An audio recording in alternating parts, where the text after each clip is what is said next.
Hello students, my name is Abha. और पिछले lecture में हमने पढ़ा था एटॉमिक साइज के बारे में, और वहां पे हमने एक एक्सेप्शन देखा था which was observed in group 13। इस लेक्चर में भी हम एटॉमिक साइज का एक एक्सेप्शन देखेंगे which is observed in D block. अब हमने पीरियड के रेस्पेक्ट में डिस्कशन क्या किया था। हमने बोला था कि एक पीरियड में जितने भी एलिमेंट होते हैं सबके पास number of shell remains the same, ठीक है, बट आपका जो एटॉमिक नंबर है वो इंक्रीज होता है। ठीक है, अब अगर एटॉमिक नंबर इंक्रीज हो रहा है मतलब नंबर ऑफ इलेक्ट्रॉन भी इंक्रीज होगा और नंबर ऑफ प्रोटॉन भी इंक्रीज होगा। ठीक है, बट ये जो इलेक्ट्रॉन इंक्रीज हो रहा है वो सेम ही शेल में इंक्रीज हो रहा है। ठीक है, और सेम शेल के जो इलेक्ट्रॉन है वो उतना ज्यादा स्क्रीनिंग नहीं लगा पाते।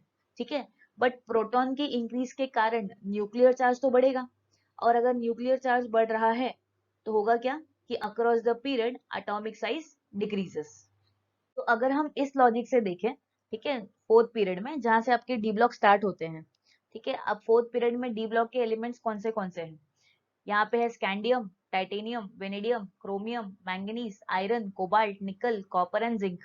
ठीक है, तो एज पर आपका जो एक्सपेक्टेड ट्रेंड है, ठीक है, जो कि हमने अभी जस्ट डिस्कस किया, तो एक्सपेक्टेड ट्रेंड के हिसाब से क्या होना चाहिए कि left to right atomic size होना चाहिए डिक्रीज, मतलब स्कैंडियम सबसे बड़ा होना चाहिए, ठीक है, और जिंक जाने तक एटॉमिक साइज डिक्रीज हो जाना चाहिए। ठीक है, बट आपको बता दूं कि आपका जो एक्सपेक्टेशन है उस हिसाब से आपको ऑर्डर देखने को नहीं मिलता।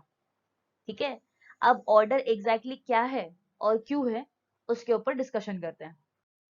अब पहली बात तो ये जितने भी एलिमेंट्स हमने लिखे हुए हैं इनको 3D सीरीज बोला जाता है। ठीक है, अब इन्हें 3D सीरीज क्यों कहते हैं, बिकॉज इनके अंदर जो इलेक्ट्रॉन है वो 3D शेल में जाके फिल होता है, इसके लिए इन्हें 3D सीरीज कहा जाता है। तो जो एक्चुअल ट्रेंड है जो आपको देखने को मिलता है, ठीक है, वो कुछ अलग है।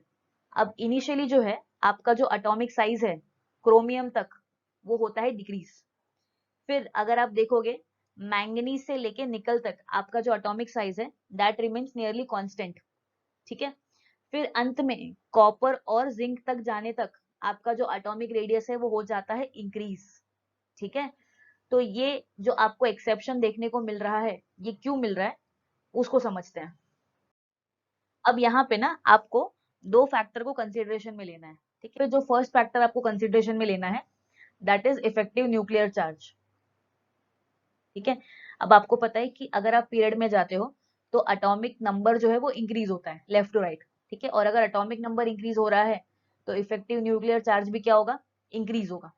ठीक है, अब सेकेंड फैक्टर जो आपको कंसिडरेशन में लेना है दैट इज स्क्रीनिंग इफेक्ट।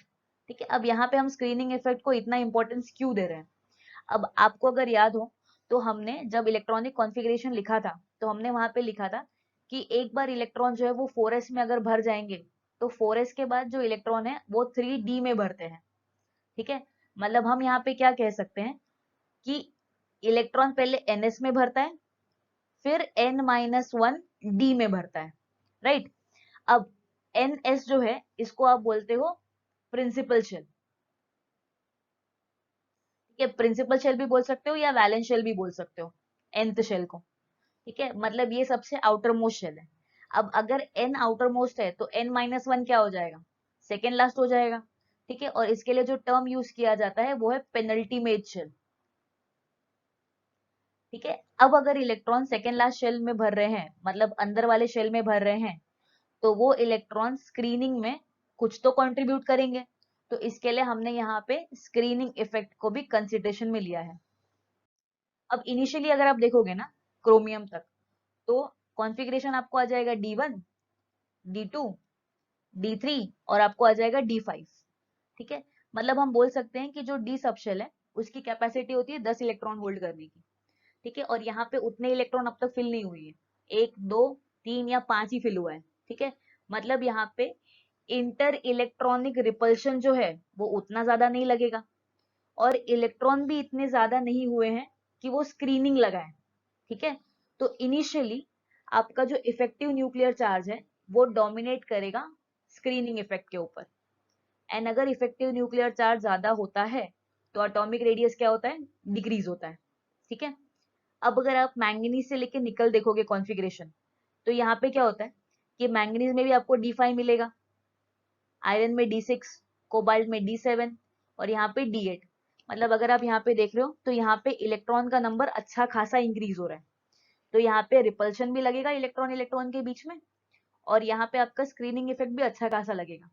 ठीक है, तो यहाँ पे बीच में आपका जो इफेक्टिव न्यूक्लियर चार्ज और स्क्रीनिंग इफेक्ट है, ये दोनों फैक्टर क्या हो जाएंगे, इक्वल हो जाएंगे, मतलब एक दूसरे को बैलेंस कर देंगे।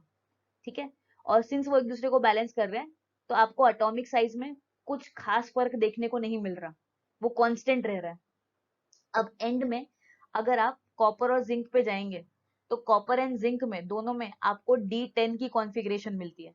मतलब यहाँ पे डी जो सबशेल है वो पूरी तरीके से भर चुका है। ठीक है, और अगर इतने ज्यादा इलेक्ट्रॉन है तो उनके बीच में रिपल्शन भी उतना ही लगेगा और वो स्क्रीनिंग को भी अच्छा खासा कंट्रीब्यूट करेंगे। एंड में आपका स्क्रीनिंग इफेक्ट डोमिनेट कर जाता है इफेक्टिव न्यूक्लियर चार्ज के ऊपर, और अगर स्क्रीनिंग ज्यादा लग रहा है, मतलब ऑब्वियस सी बात है कि एटॉमिक साइज क्या हो जाएगा, इंक्रीज हो जाएगा। ठीक है, अब जैसा आपने 3D सीरीज में देखा, वो सेम ट्रेंड आप ऑब्जर्व करोगे 4D सीरीज में।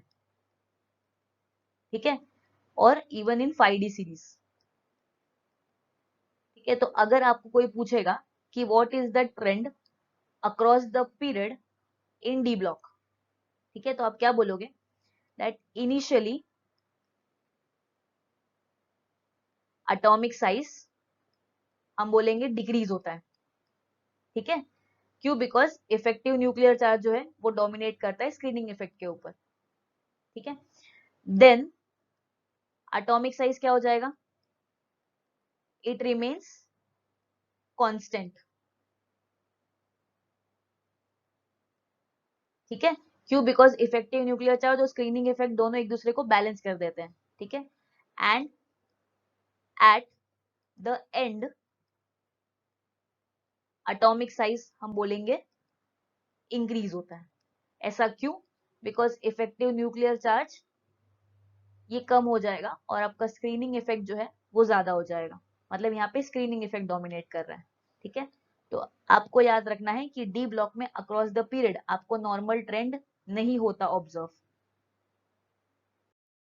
अब डाउन द ग्रुप के बारे में अगर डिस्कशन करें, तो हमको पता है कि डाउन द ग्रुप क्या होता है, नंबर ऑफ शेल इंक्रीज होता है। अब नंबर ऑफ शेल इंक्रीज हो रहा है, मतलब यहाँ पे होता क्या है कि एटॉमिक नंबर भी इंक्रीज होगा, मतलब जो अंदर शेल्स बढ़ रहे हैं उनमें नंबर ऑफ इलेक्ट्रॉन भी इंक्रीज होगा, मतलब आपका जो स्क्रीनिंग इफेक्ट है वो भी लगेगा। ठीक है, और सिंस शेल बढ़ रहे हैं तो इफेक्टिव न्यूक्लियर चार्ज क्या हो जाएगा, वो डिक्रीज हो जाएगा। तो डाउन द ग्रुप आपका जो एटॉमिक साइज है वो क्या होता है, इट इंक्रीजेस। अब अगेन अगर इस लॉजिक से देखें, ठीक है, और अगर मैं आपको पूछूं कि डी ब्लॉक में डाउन द ग्रुप क्या होना चाहिए, ठीक है, मतलब मान लो अगर मैंने आपको दो ग्रुप दे दिए, एक मैंने आपको दिया है ग्रुप 3 और एक मैंने आपको दिया है ग्रुप 4। ठीक है, तो ग्रुप 3 और ग्रुप 4 कहाँ पे है, ठीक है, दिस इज द ग्रुप 3। ठीक है, and this is the group 4। Group 3 में कौन कौन है, there is scandium, there is yttrium and there is lanthanum. Group 4 में कौन कौन है, टाइटेनियम है, जिरकोनियम है और हाफनियम है। ठीक है, अब एक्सपेक्टेड क्या था हमारा एटॉमिक रेडियस का ट्रेंड, स्कैंडियम से येट्रियम बड़ा होना चाहिए, येट्रियम से लैंथेनम और बड़ा होना चाहिए। क्यों, because down the group atomic size increase होती है। तो ये आपका एक्सपेक्टेड ट्रेंड था और यही आपका ऑब्जर्व ट्रेंड होगा। ग्रुप 3 में आपको कोई भी एक्सेप्शन देखने को नहीं मिलेगा। ठीक है, बट अगर आप ग्रुप 4 में जाते हो, ठीक है, तो आपका एक्सपेक्टेशन क्या था कि टाइटेनियम से जिरकोनियम बड़ा होगा, जिरकोनियम से हाफनियम और एटॉमिक साइज बड़ा होना चाहिए। ठीक है, दिस वाज योर एक्सपेक्टेशन। ठीक है, बट यहाँ पे एज पर एक्सपेक्टेशन देखने को नहीं मिलता ऑर्डर। यहाँ पे क्या हो जाएगा कि यहाँ पे टाइटेनियम से जिरकोनियम एटॉमिक साइज इंक्रीज होगा, बट जिरकोनियम से hafnium the atomic size remains nearly same. ठीक है, और ये आपको जो एक्सेप्शन है, ठीक है, ये एक्सेप्शन क्यों देखने को मिल रहा है आपको, because of a phenomena called as lanthanide contraction. ठीक है, तो आपको ध्यान रखना है कि ग्रुप 4 ऑनवर्ड्स आपको एक्सपेक्टेड ट्रेंड देखने को नहीं मिलेगा, आपको कुछ अलग ही ट्रेंड ऑब्जर्व होगा। ठीक है, अब ये लैंथेनाइड कॉन्ट्रैक्शन क्या है, आपको पता है कि लैंथेनम जो है उसका एटॉमिक नंबर है 57। अब 57 के बाद 58 से 71 तक जो एलिमेंट है, दैट इज सीरियम से लेके लुटेशियम तक, ये जो एलिमेंट है ये चले जाते हैं एफ ब्लॉक में, ठीक है। और इन्हें क्या कहा जाता है, they are called as lanthanide series, ठीक है। अब 71 के बाद जो 72 वाला एलिमेंट है, ठीक है, दैट इज हाफनियम, वो वापस आएगा डी ब्लॉक में, यहाँ पे आ जाएगा वो, ठीक है। तो जैसे कि हमने डिस्कशन किया, जो भी आपको ये एक्सेप्शन देखने को मिल रहा है ड्यू टू लैंथेनाइड, ठीक है, because of the filling of electron in F block, ठीक है। तो ये एग्जैक्टली लैंथेनाइड कॉन्ट्रैक्शन क्या है, इसको समझते हैं। अब हम समझने की कोशिश करते हैं कि एग्जैक्टली ये लैंथेनाइड कॉन्ट्रैक्शन होता क्या है, ठीक है। अब अगर आपको याद हो तो हमने क्या बोला कि लैंथेनम जो है उसका एटॉमिक नंबर है 57, ठीक है। लैंथेनम जो है वो डी ब्लॉक का ही है, ठीक है। लैंथेनम के बाद the element having atomic number 58 to 71, ठीक है, they are accommodated in F block, और उनको बोला जाता है दैट दे आर लैंथेनाइड्स। क्यों बोला जाता है लैंथेनाइड्स, बिकॉज वो सारे एलिमेंट लैंथेनम के बाद आते हैं, ठीक है। अब 71 के बाद अगेन जो 72 वाला एलिमेंट है, दैट इज हाफनियम, वो कहाँ जाएगा, डी ब्लॉक में आ जाएगा, ठीक है। तो यहाँ पे होता क्या है कि ये जो आपका एलिमेंट है 58 से 71, ठीक है, 58 कौन है, सीरियम है, ठीक है, और 71 कौन है, ल्यूटेशियम। मतलब अगर आप देखोगे तो लेफ्ट एंड में आपका होगा सीरियम जिसका एटॉमिक नंबर है 58, ठीक है, और राइट एंड में जो एफ ब्लॉक में है वहां पे होगा ल्यूटेशियम जिसका एटॉमिक नंबर है 71। होता क्या है कि अगर आप लेफ्ट टू राइट जाओगे लैंथेनाइड सीरीज में, तो एटॉमिक साइज जो है वो ग्रेजुअली जो है डिक्रीज होती है, ठीक है। और ये जो कंटिन्यूअस डिक्रीज है एटॉमिक साइज का इन लैंथेनाइड सीरीज, उसको हम बोलते हैं लैंथेनाइड कॉन्ट्रैक्शन। मतलब यहाँ पे एटॉमिक साइज कम हो रहा है, मतलब कॉन्ट्रैक्ट हो रहा है, और इसी चीज को हम बोलते हैं कॉन्ट्रैक्शन, ठीक है। अब ये कॉन्ट्रैक्शन क्यों देखने को मिलता है वो हम समझते हैं।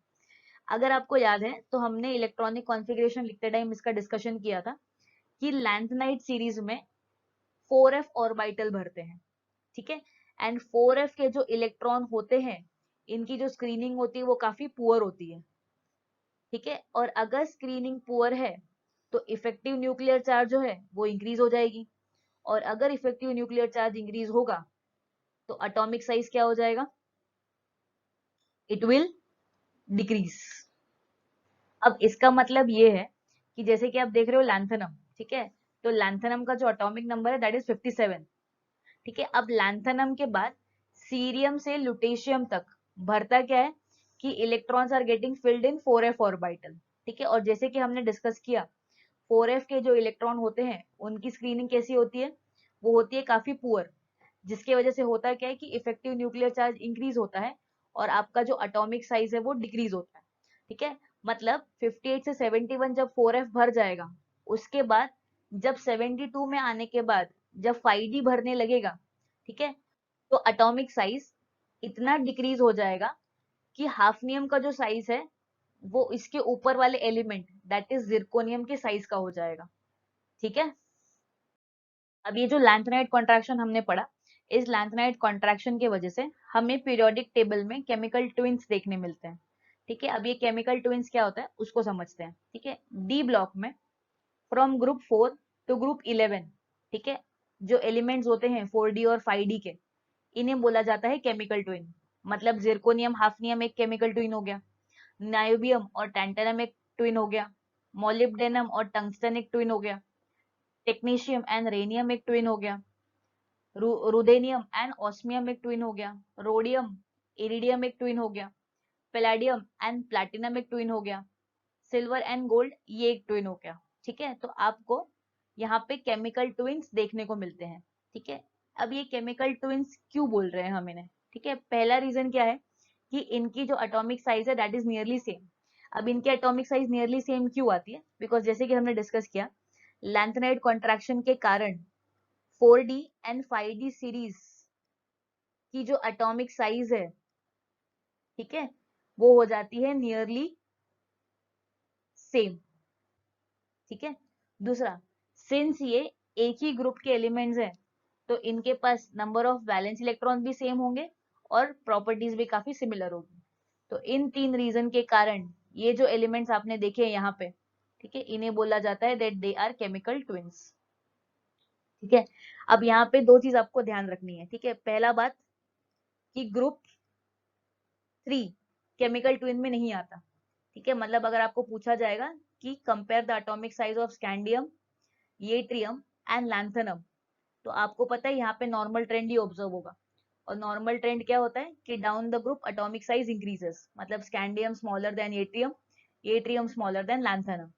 ठीक है, एंड आपका जो ग्रुप 12 है, यहाँ पे भी आपको केमिकल ट्विन्स देखने नहीं मिलता, और यहाँ पे भी आपको नॉर्मल ट्रेंड ही मिलेगा। मतलब जिंक, कैडमियम एंड मर्क्यूरी में अगर आपको पूछा जाएगा कि what is the trend of atomic size, तो आप बोलोगे zinc smaller than cadmium and cadmium is smaller than mercury. ठीक है, तो that was with respect to exception in atomic size in D block. ठीक है, थैंक यू।